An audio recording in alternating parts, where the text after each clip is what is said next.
मेरी रानी बिटिया, मेरी प्यारी गुड़िया, एक बात बता, तू कहाँ सोती है? अपने कमरे में। और डैडी? वो भी अपने कमरे में। और वो कहाँ सोती है? वो कौन? अरे वही। अच्छा वो आंटी, वो मेरे साथ। हाँ, थैंक गॉड। शारदा, मेरा एक काम करेगी? बोलो।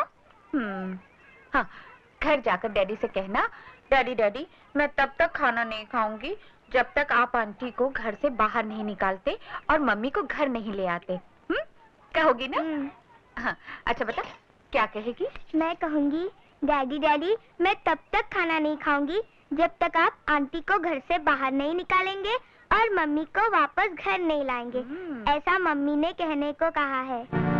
अरे चुड़ैल डायर, जैसा बाप वैसी बेटी।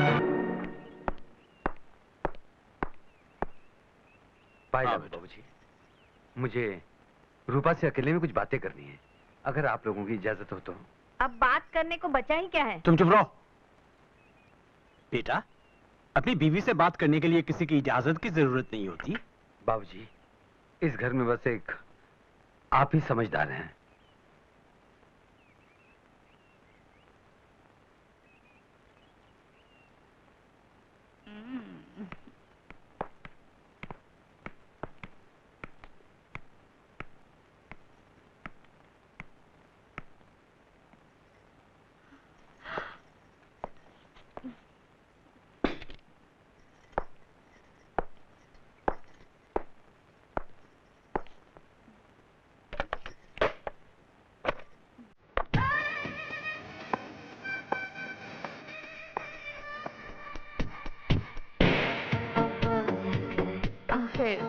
प्यासे को कुएं के पास आना ही पड़ा ना, है ना?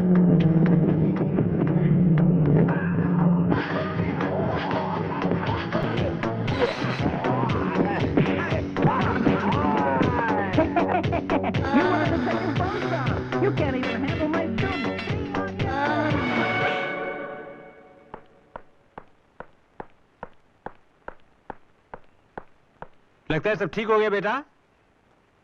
जी हाँ। तो रूपा को तुम साथ ले जा रहे हो ना?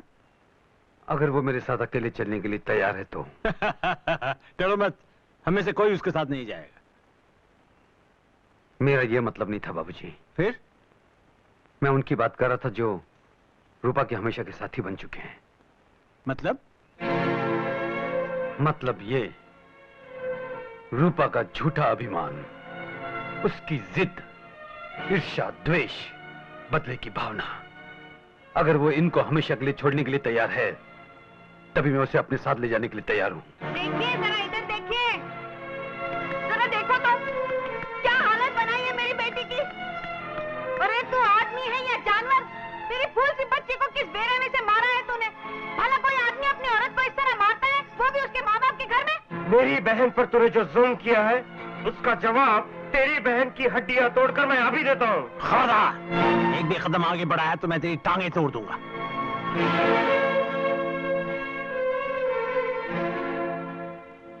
बेटे, सारा घर जब तुम्हारे खिलाफ हो चुका है, तब सिर्फ मैं ही तुम्हारे साथ था, तुम्हारी इज्जत करता था। मैं ये नहीं कहता कि मेरी बेटी ने कोई गलती नहीं की, लेकिन तुम्हारे जैसे समझदार आदमी का अपनी बीवी को बेदर्दी से मारना, यह गलत है। फिर तुम में और रूपा में फर्क ही क्या रहा?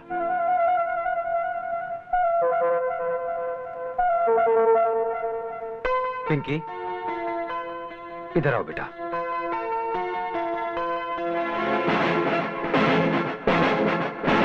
आपने कहा था कि मैं इंसान हूं या जानवर। ये देखिए, इस फूल सी बच्ची के घाव देखिए और देखकर ये बताइए कि इसे मारने वाला इंसान है या जानवर। हाँ हाँ, मैंने इसे मारा। मैंने इसे 9 महीने पेट में रखा। क्या एक माँ को अपनी बेटी को मारने का भी अधिकार नहीं? 9 महीने पेट में रखने से कोई औरत माँ नहीं बन जाती। क्या तुमने एक माँ की तरह कभी इसे अपना दूध पिलाया, कभी अपनी बाहों में झुलाया, कभी सीने से लगाकर प्यार किया? नहीं। जब तुमने माँ का कर्तव्य नहीं निभाया तो तुम्हें माँ कहलाने का कोई अधिकार नहीं। और हाँ, एक बात याद रखना, आज के बाद तुम पिंकी के साए को भी नहीं छू सकोगी।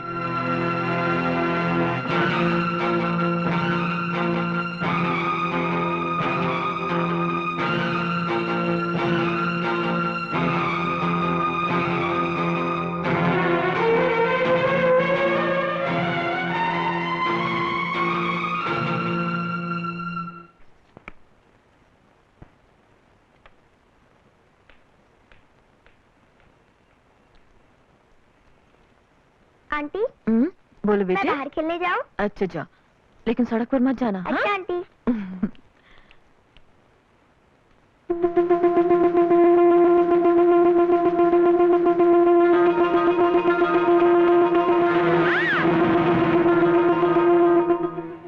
पिंकी, शारदा, शारदा।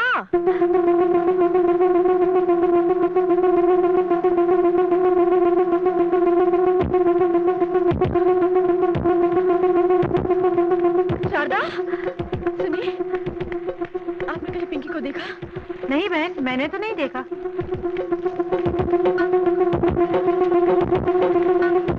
सुनिए, पता नहीं पिंकी कहाँ चली गई। मैंने तो उसे इस तरफ नहीं देखा। यही तो थी। तो यही कहीं खेल रही होगी।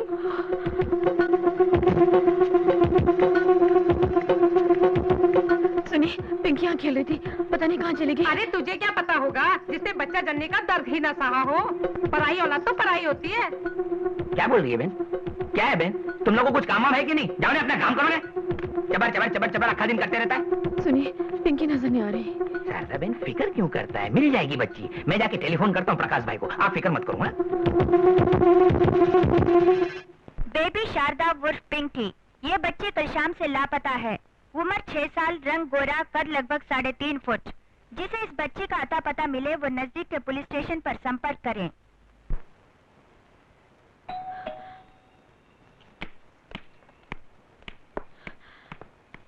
आप ही शारदा देवी हैं? जी, बच्चे का कुछ पता चला? हमें खबर मिली है कि बच्ची का खून हो गया है। क्या?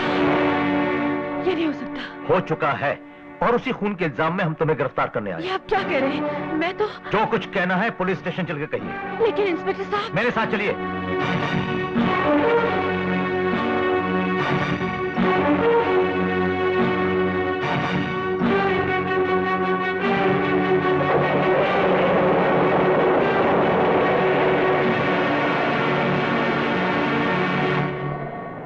लड़की की मां और मामा ने तुम्हारे खिलाफ रिपोर्ट दर्ज कराई है। लड़की के बाप के साथ तुम्हारा नाजायज रिश्ता था और चूंकि वो लड़की तुम्हारे प्यार के बीच कांटा बन गई, इसलिए तुमने उसे मार डाला। ये झूठ है इंस्पेक्टर। ये मेरी बेटी से इतना प्यार करती थी जितना उसकी सगी मां ने भी नहीं किया। ये झूठी रिपोर्ट उन लोगों ने इन्हें फंसाने व बेइज्जत करने के लिए की है। मुझे पूरा यकीन है मेरी बेटी को कुछ नहीं हुआ है। ये सिर्फ मेरी बीवी की एक चाल है। मेरी आपसे रिक्वेस्ट है कि जल्दबाजी में आप लोग कोई गलत फैसला ना करें। बिना सबूत के पुलिस गलत फैसले पर पहुंचती ही नहीं। हवलदार, जिस दिन बच्ची गुम हुई उस दिन यही कपड़े पहनी हुई थी ना? यही जूते, यही चूड़ी और टॉप। लेकिन इंस्पेक्टर, इन सबूतों के आधार पर आप इन्हें कातिल कैसे ठहरा सकते हैं? इसलिए कि एक और ठोस सबूत हाथ लगा है, बहुत सॉलिड। ये घड़ी। लेकिन ये यहाँ कैसे आ गई? यहाँ नहीं, ये घड़ी हमें मौके वारदात पर मिली है। कहते हैं ना, मुजरिम कितना ही शातिर से शातिर क्यों ना हो, कहीं ना कहीं गलती कर ही बैठता है। नहीं, मैंने कुछ नहीं किया। मेरा यकीन कीजिए, मैंने कुछ नहीं किया। पिंकी को कुछ नहीं हुआ। मैं तो उसे कितना... प्रकाश जी, मैं सच कहती हूँ, मैंने उसे नहीं मारा। मैं कातिल नहीं हूँ।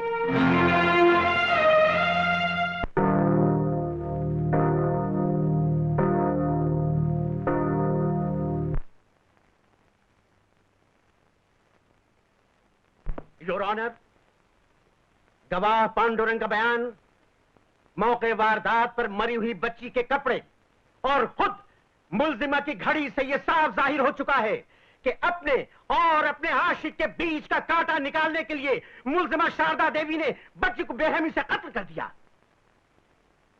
इसलिए मैं अदालत से दरखास्त करूंगा कि समाज और औरत पर कलंक लगाने वाली इस कलंकित औरत को सख्त से सख्त सजा दी जाए, ताकि फिर कोई खुदगर्ज औरत इतना भयानक जुर्म न कर सके, इतना भयानक पाप न कर सके। योर ऑनर, पब्लिक प्रोसिक्यूटर साहब सिक्के के एक ही पहलू को ठोक बजाकर अदालत को किसी एक फैसले पर पहुंचने के लिए मजबूर कर रहे हैं, जबकि ये बात सभी जानते हैं कि सिक्के का एक दूसरा पहलू भी होता है जिसे नजरअंदाज करना कानूनन जुर्म है।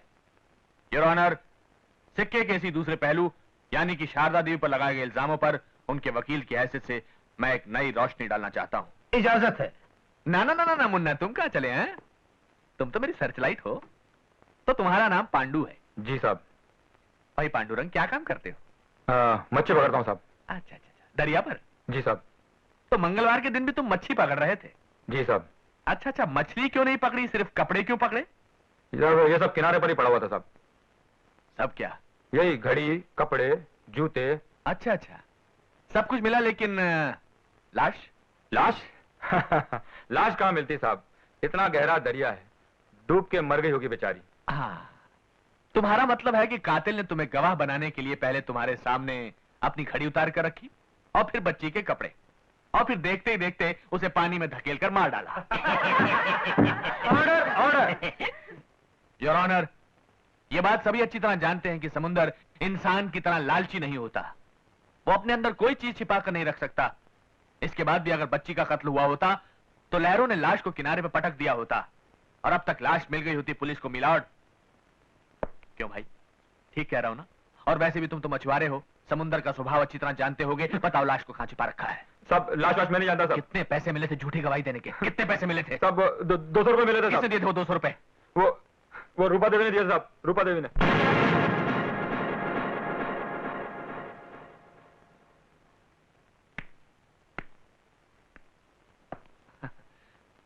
तो आप रूपा देवी हैं? जी। आप कितना पढ़ी हैं? बीए। और आपके पति? मैट्रिक। बीए पास होते हुए भी आपने एक मैट्रिक पास लड़के से शादी की, ये कैसे? ये शादी मैंने नहीं की, मेरे पिता ने करवाई थी। इसका मतलब आपकी शादी में कोई दिलचस्पी नहीं थी, कोई मर्जी नहीं थी? Objection your honour. शादी में दिलचस्पी लिए बिना ही ये एक बच्चे की मां कैसे बन गई? योर ऑनर, इस तरह मेरे और मेरे गवाह के बीच में टांग अड़ाना कानूनन जुर्म है। You may proceed. आखिरी बार अपनी बच्ची को कब मिली थी? उसके स्कूल में। आप उसके स्कूल क्यों गई थी? बच्चे से ये कहने कि वो अपने डैडी से मुझे मिलाने में मदद करे। ओह, मतलब ये कि बच्ची तक तुम्हें तुम्हारी ममता नहीं, तुम्हारा स्वार्थ खींच कर ले गया। और जाहिर है कि जब बच्ची ने तुम्हारी बात नहीं सुनी तो तुमने उसे पीटा होगा। और ये सोचकर कि बच्ची ने तुम्हें तुम्हारे पति से मिलाने में कोई मदद नहीं की, तुमने उसे एक फालतू चीज समझकर बेचारी को खत्म कर दिया होगा। नहीं नहीं नहीं, मैंने ऐसा नहीं किया। Objection your honour. क्या दुनिया की कोई भी मां अपने छोटे से स्वार्थ के लिए खुद अपनी औलाद का खून कर सकती है? अरे क्यों नहीं कर सकती? महाभारत सीरियल में गंगा ने अपने बेटों को पानी में नहीं बहा दिया था क्या? बात करते हो यार, मतलब क्या तुम्हारा? Order order. योर ऑनर, मैं पूरे यकीन के साथ कह सकता हूं कि बच्ची की कातला खुद उसकी मां रूपा देवी है। I object your honour. मेरे काबिल दोस्त सिर्फ हवा में बातें कर रहे हैं। अभी तक इनके पास कोई सबूत या ऐसा कोई गवाह नहीं मिला है जिसने अपनी आंखों से रूपा देवी को कत्ल करते हुए देखा हो, इसलिए योर ऑनर, मेरी चिरा भी पूरी नहीं हुई है। You may proceed. Thank you. ये जो औरत आपके सामने खड़ी है, इसे आपने पहले कभी देखा है? जी हाँ। कहाँ? मेरे बगल वाले घर में। क्या ये औरत अभी भी वहीं रहती है? नहीं, अब ये मेरे घर में रहती है। आपके घर में? क्या आप अदालत को इसकी वजह बता सकती हैं? मैं बताता हूं। क्योंकि आपके ख्याल में आपके पति में और शारदा देवी के बीच कुछ नाजायज ताल्लुकात चल रहे हैं, है ना? हाँ। तुमने अपनी आंखों से कभी कुछ देखा? नहीं, मैंने सोचा। सोचा, सिर्फ सोचा रूपा देवी, देखा नहीं। योर ऑनर, अभी अभी मेरे काबिल दोस्त ने कहा कि बिना अपनी आंखों से देखे किसी फैसले पर पहुंचना गलत है, जबकि रूपा देवी ने बिना अपनी आंखों से देखे मेरी मुवक्किला शारदा देवी पर ऐसे घिनौने इल्जाम लगाए हैं कि उनका खुद अपने मोहल्ले में सर उठाकर चलना नामुमकिन हो गया। उनकी परमानेंट नौकरी चली गई, यहां तक कि बेचारी की सगाई भी टूट गई। योर ऑनर, योर ऑनर, अगर किसी को जान से मार देना कानूनन जुर्म है, तो किसी के चरित्र की हत्या करना भी एक संगीन जुर्म से कम नहीं जो रूपा देवी ने किया है। योर ऑनर, जिस औरत को ऐसे अपराध करने की आदत सी पड़ जाए, उसके लिए अपनी बच्ची को मारना भी बहुत बड़ी बात नहीं। इसलिए मैं अदालत से दरख्वास्त करता हूं कि श्रीमती रूपा देवी को उनके अपराध के लिए उचित दंड दिया जाए। That's all, your honour. इस मामले का फैसला अदालत कल तक मुलतवी करती है।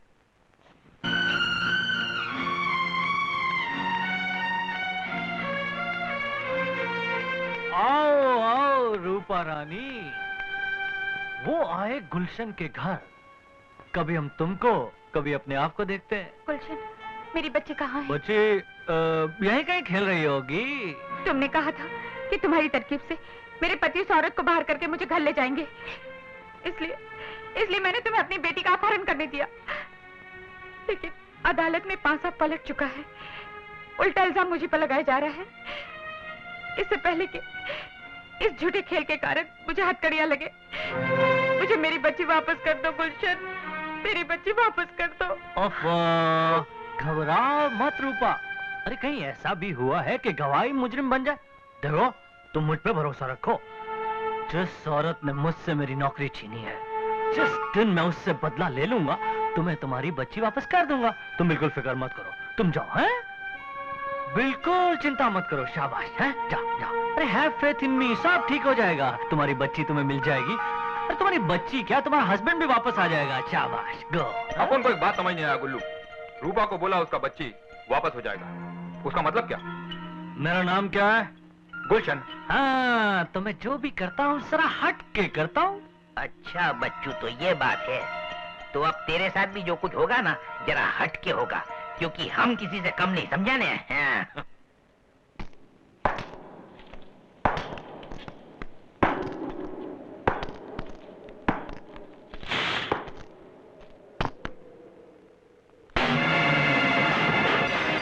बच्ची कहाँ है? कौन सा बच्चा? किसका बच्चा? मेरी बच्ची। हमें क्या मालूम? नहीं मालूम? नहीं।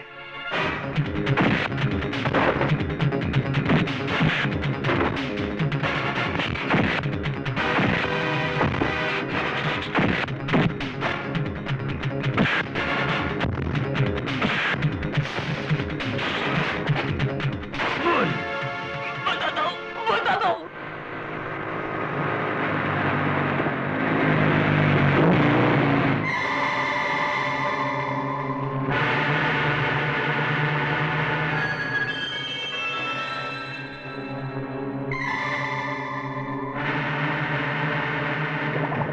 गुरु, वो आ गया। कौन? इस बच्ची का बाप। वो मुझ तक नहीं पहुंचना चाहिए। खत्म कर दो इसको। ठीक है, अब चलो।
बच्ची, तेरे डैडी को देख, कितना बुज़दिल है।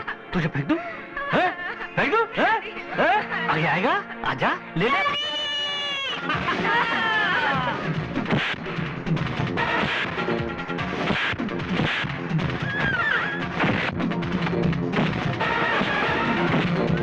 आजा।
रुक जाइए योर ऑनर। बच्ची मिल गई और जिंदा है।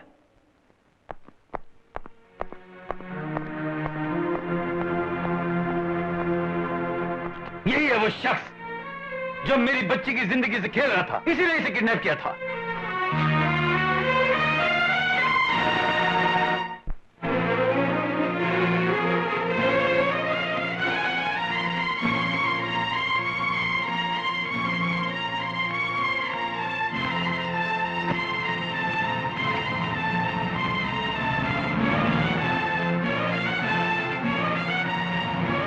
मौसी, ये सब लोग कहाँ जा रहे हैं? तुम्हें मालूम नहीं? सब लोग शादी में जा रहे हैं। शादी?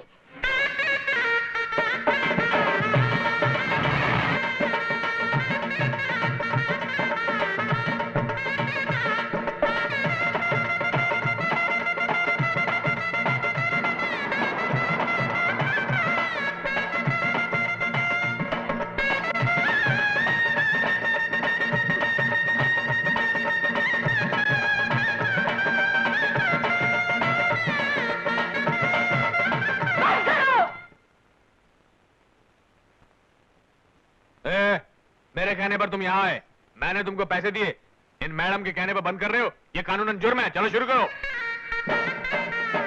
आओ बेना आओ, ये लो फूल डालो।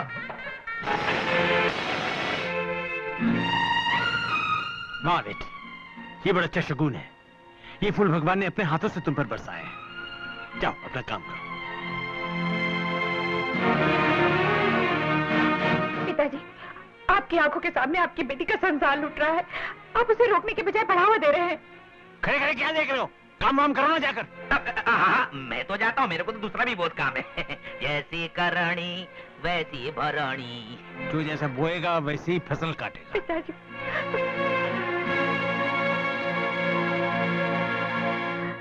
ये क्या माँ, जब भी मैं मुसीबत में होती थी तो तुमने मेरा साथ दिया, मेरे आंसू पहुँचे, और आज अपनी बेटी का मंगलसूत्र छीनकर पराई औरत के गले में डाल रही हो। क्या कर रही हो माँ? फालतू औरतों से फालतू बातें क्यों कर रही हो? पूजा की थाली तैयार करो, मुहूर्त का समय हो रहा है।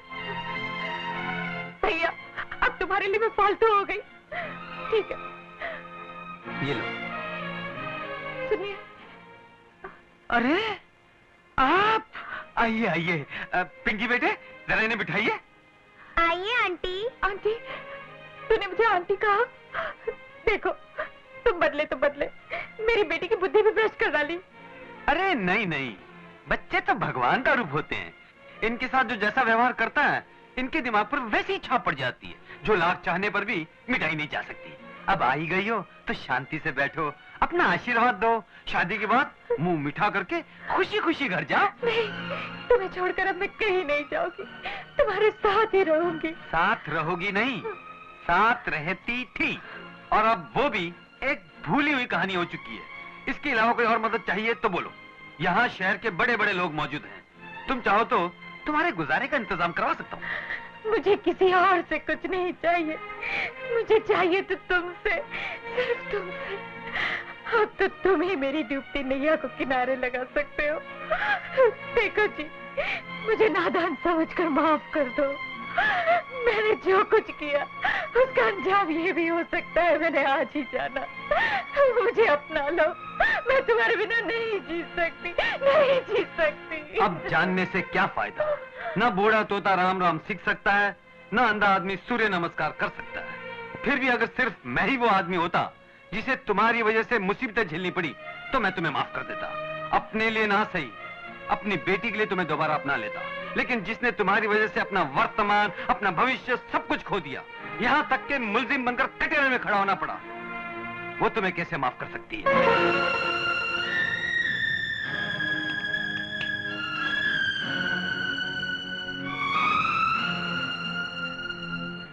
शारदा, मैंने जो भी कुछ किया झूठे शक और जलन की वजह से किया।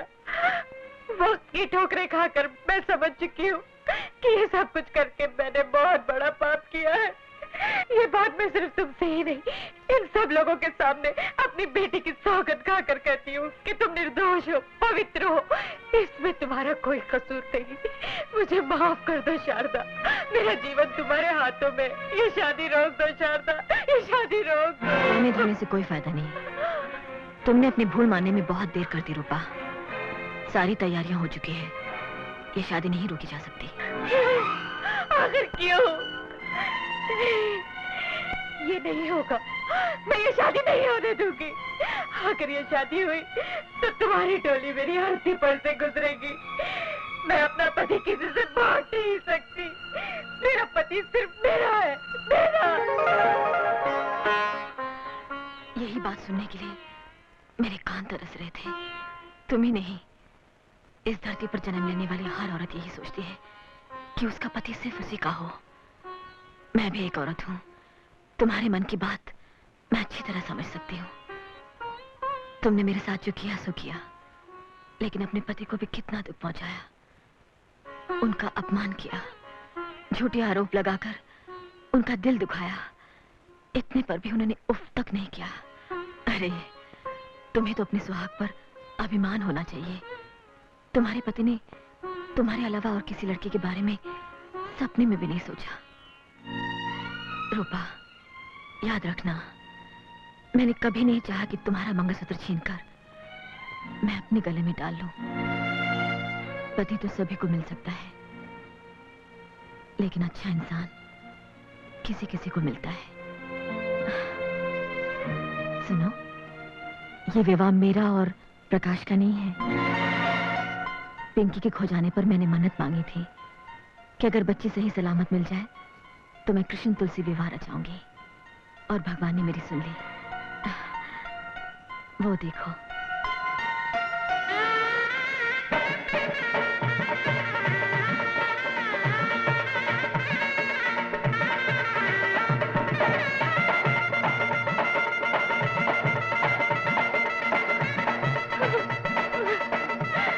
मुझे माफ कर दो, मुझे माफ कर दो।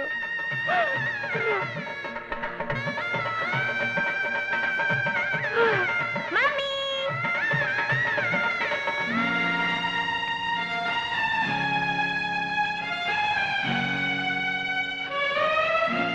रूपा, एक बात याद रखना, इस धरती पर औरत का रूप लेकर जन्म लेना बड़े सौभाग्य की बात है, पुण्य की बात है। पति के जीवन में कभी तूफान बनकर मत गुजरना, हमेशा ठंडी हवा का झोंका बनकर रहना।